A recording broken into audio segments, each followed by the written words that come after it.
Hello everyone, good morning. कैसे हैं आप सब? Welcome back wifi study with Nandini. Discuss करेंगे 6 मार्च के करंट अफेयर और साथ में ही कल जो कुछ पढ़ा यानी 5 मार्च को हमने जो कुछ पढ़ा उसका रिवीजन भी करेंगे। तो चलिए स्टार्ट करते हैं। टेलीग्राम के लिंक पर इंग्लिश और हिंदी दोनों लैंग्वेजेस में जो हमारा कंटेंट है वो उपस्थित है आपके पढ़ने के लिए, देखने के लिए और नोट्स भी बनाने के लिए। किसी भी एग्जाम की प्रिपरेशन कर रहे हैं आप सबके लिए बहुत ज्यादा बेनिफिशियल है। तो आइए चलिए स्टार्ट करते हैं। सबसे पहले बात करेंगे राष्ट्रीय फार्मेसी शिक्षा दिवस यानी कि नेशनल फार्मेसी एजुकेशन डे के बारे में, जिसको हर साल 6 मार्च को मनाया जाता है। अच्छा, 6 मार्च को क्यों मनाया जाता है? क्योंकि फादर ऑफ इंडियन फार्मेसी का ही की जयंती आती है इस दिन। उनका नाम क्या है? तो प्रोफेसर एम एल श्राफ। तो प्रोफेसर एम एल श्राफ की जयंती हर साल 6 मार्च को आती है और इनको भारत में फार्मेसी शिक्षा का जनक माना जाता है, पिता माना जाता है। तो इनकी बर्थ डेट पर ही हम राष्ट्रीय फार्मेसी शिक्षा दिवस मनाते हैं। इस बात को जरूर ध्यान में रख लेंगे। नेक्स्ट बात करेंगे निरस्त्रीकरण और अप्रसार जागरूकता के लिए अंतर्राष्ट्रीय दिवस मनाया जाता है हर साल 5 मार्च को और इस बार इसका दूसरा संस्करण मनाया जा रहा है। क्लियर? देखिए क्वेश्चन नंबर फर्स्ट है हमारे सामने, प्रो कबड्डी लीग सीजन 10 का खिताब किसने जीता है? तो प्रो कबड्डी लीग सीजन 10 का जो खिताब है ये जीता गया है पुनेरी पल्टन के द्वारा। किसके द्वारा जीता गया है? पुनेरी पल्टन के द्वारा जीता गया है और पहली बार ऐसा हो रहा है कि प्रो कबड्डी लीग सीजन का खिताब इन्होंने जीता है। और इस बार का कौन सा संस्करण है? तो 10वां संस्करण है। इस बात को भी जरूर ध्यान में रख लेंगे। और हरियाणा स्टीलर्स के खिलाफ जो है इन्होंने ये मैच जीता है। नेक्स्ट बात करेंगे question number 2, most important question, क्योंकि जो पहली बार होता है मैंने पहले ही बताया है वो बहुत इंपॉर्टेंट होता है। तो बीएसएफ की पहली महिला स्नाइपर कौन बनी है? तो पहली महिला स्नाइपर है ये है एसआई सुमन कुमारी। जिनको आप स्क्रीन पर देख रहे हैं ये है एसआई सुमन कुमारी और ये बीएसएफ की पहली महिला स्नाइपर बनी है। मैंने पहले ही बताया जो पहली बार होता है इंपॉर्टेंट होता है। सब इंस्पेक्टर सुमन कुमारी का नाम याद रख लेंगे। ओके, नेक्स्ट बात करेंगे हम 5 करोड़ से ज्यादा के आयुष्मान कार्ड बनाने वाला देश का पहला राज्य कौन सा बन गया है? इंपॉर्टेंट क्वेश्चन है क्योंकि आयुष्मान कार्ड से रिलेटेड क्वेश्चन है ये।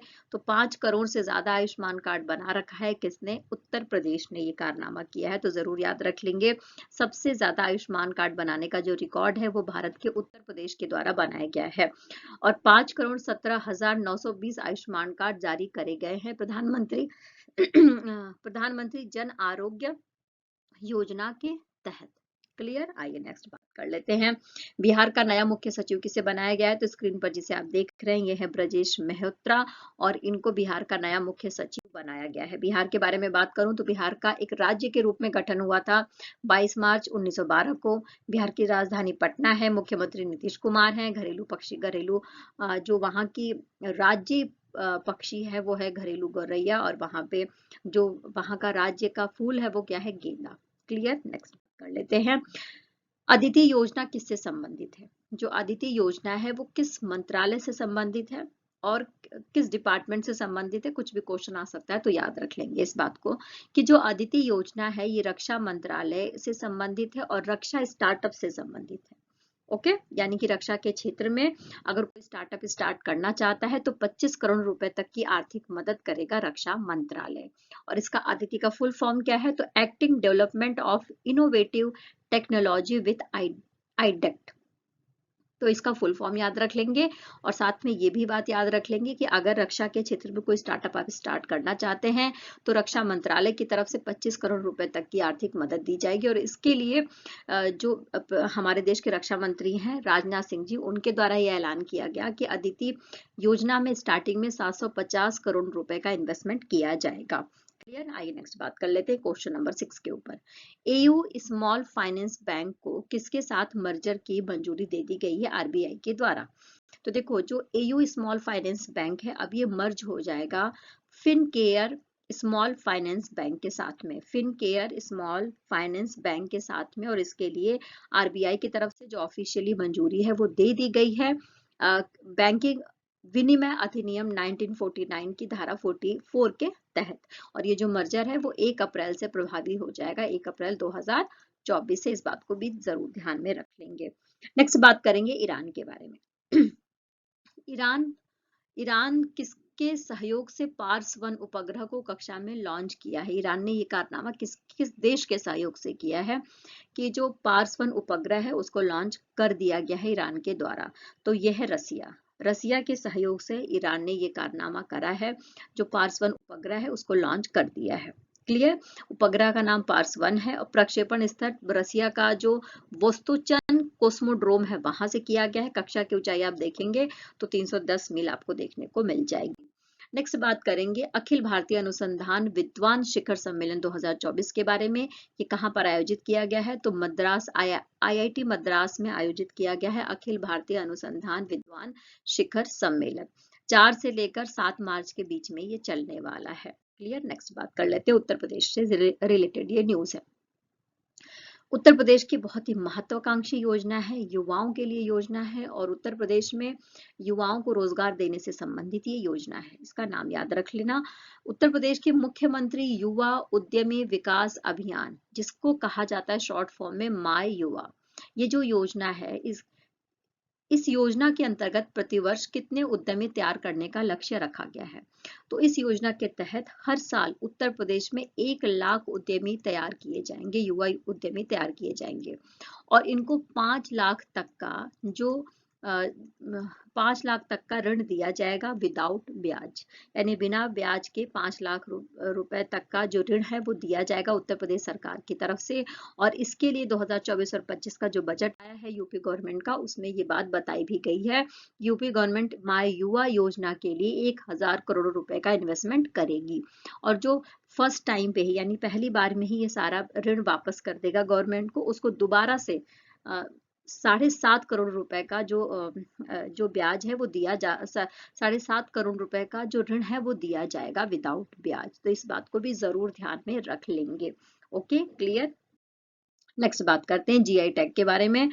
तो जीआई टैग प्राप्त चांदी तारकशी कहाँ से संबंधित है? यानी कि इस चांदी तारकशी की जो कला है इसको जीआई टैग दिया गया है। ये किस स्टेट से संबंधित है यहाँ पर पूछा जा रहा है। तो उड़ीसा के कटक में इस तरीके का चांदी का तारकशी होता है और इस कला को जीआई टैग दिया गया है। क्लियर। नेक्स्ट बात कर लेते हैं world first jet suit race. यानी आप देख रहे हैं ना कैसे ये लोग हवा में रेस कर रहे हैं। तो यानी कि जेट सूट रेस है, ये कहाँ पर हो रहा है? दुनिया का पहली बार इस तरीके की रेसिंग कराई जा रही है दुनिया में। ये कहाँ पर हो रहा है? तो ये दुबई में हो रहा है। इस बात को जरूर ध्यान में रख लेंगे। क्लियर। नेक्स्ट बात कर लेते हैं। अच्छा, महत्वपूर्ण निधन में हम देखेंगे स्क्रीन पर जिसे आप देख रहे हैं अभी, जो अयोध्या में जो राम जन्मभूमि बनी है उसमें राम जन्मभूमि से संबंधित जो साक्ष्य हैं, ये एक पुरातात्विक व्यक्ति हैं, पुरातात्विक इतिहासकार हैं ये। इनका नाम है डॉक्टर अरुण कुमार शर्मा और इनके द्वारा ही राम जन्मभूमि में जो पुरातात्विक साक्ष्य मिले हैं उनके समय के बारे में जानकारी दी गई थी। जो भी पुरातात्विक लोग थे उसमें एक महत्वपूर्ण रोल अदा किया था इन्होंने। पद्मश्री से सम्मानित हैं ये। प्रणब मुखर्जी जी के द्वारा इनको पद्मश्री दिया गया था 2017 में। 90 वर्ष की आयु में इनका निधन हो गया है छत्तीसगढ़ के रायपुर में, क्योंकि ये छत्तीसगढ़ के रायपुर के रहने वाले थे। तो अपने अपने जो इनका घर है वहीं पर इनका निधन हो गया है। इनको जरूर याद रख लेना। इनका नाम है डॉक्टर अरुण कुमार शर्मा, पद्मश्री से सम्मानित थे। 2017 में इनको पद्मश्री मिला था। अयोध्या में जो राम जन्मभूमि है उसकी खुदाई में इनका महत्वपूर्ण रोल रहा है। ओके, अब हम रिवीजन कर लेते हैं जो कुछ हमने कल पढ़ा। तो हमने राष्ट्रीय सुरक्षा दिवस कब मनाया? तो 4 मार्च को मनाया। इसके बाद विश्व मोटापा दिवस हमने 4 मार्च को मनाया। यौन शोषण के विरुद्ध संघर्ष का विश्व दिवस हमने 4 मार्च को मनाया।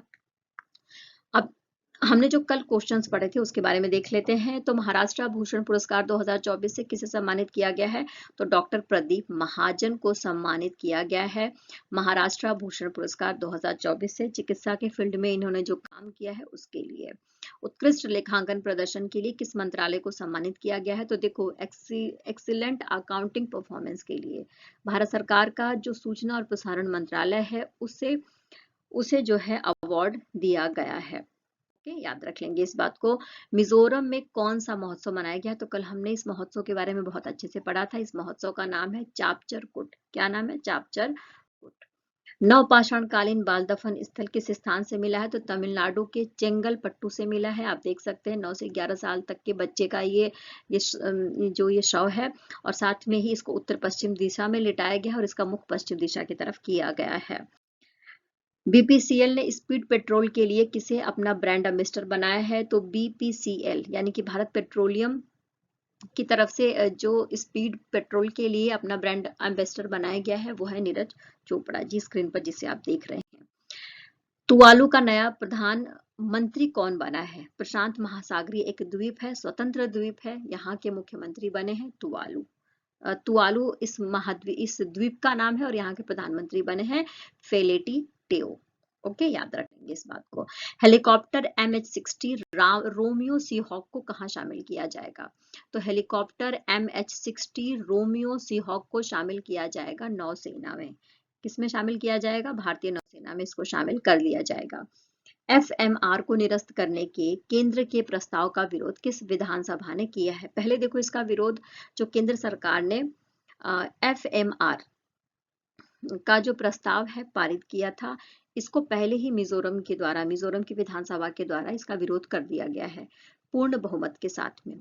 अब नागालैंड ने भी पूर्ण बहुमत के साथ में, नागालैंड की विधानसभा ने पूर्ण बहुमत के साथ में ये जो विधेयक है इसका विरोध किया है। तो याद रख लेंगे, नागालैंड के द्वारा भी हाल ही में इसका विरोध किया गया है। राष्ट्रीय शहरी सहकारी वित्त और विकास निगम लिमिटेड का उद्घाटन कहाँ पर किया गया है? यहाँ पर पूछा जा रहा है। तो हमारे देश में सहकारिता मंत्री कौन है? गृह मंत्री जो अमित शाह जी हैं वही सहकारिता मंत्री हैं, और उनके द्वारा ही सहकारिता के क्षेत्र को बढ़ावा देने के लिए ही राष्ट्रीय शहरी सहकारी वित्त और विकास निगम लिमिटेड का उद्घाटन किया गया है नई दिल्ली में। क्लियर। नेक्स्ट बात करेंगे, तेलंगाना से संबंधित न्यूज है।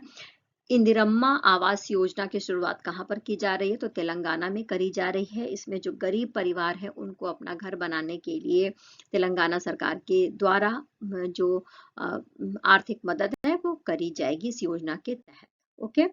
भारत के पहले ASTDS टग का क्या नाम है? तो देखो, भारत का पहला जो ASTDS टग है इसका नाम है ओशन ग्रेस। क्या नाम है? Ocean grace. और इसका उद्घाटन किसने किया? तो सर्बानंद सोनोवाल जी के द्वारा इसका उद्घाटन किया गया है। तो इस सेशन में इतना ही। कल फिर मिलेंगे नए खबरों के साथ में। Take care, bye bye. खूब खुश रहना है, मेहनत करते रहना है, जीवन में आगे बढ़ते रहना है, और जो आप पर भरोसा करे उसके साथ हमेशा बने रहना है। Take care, bye bye.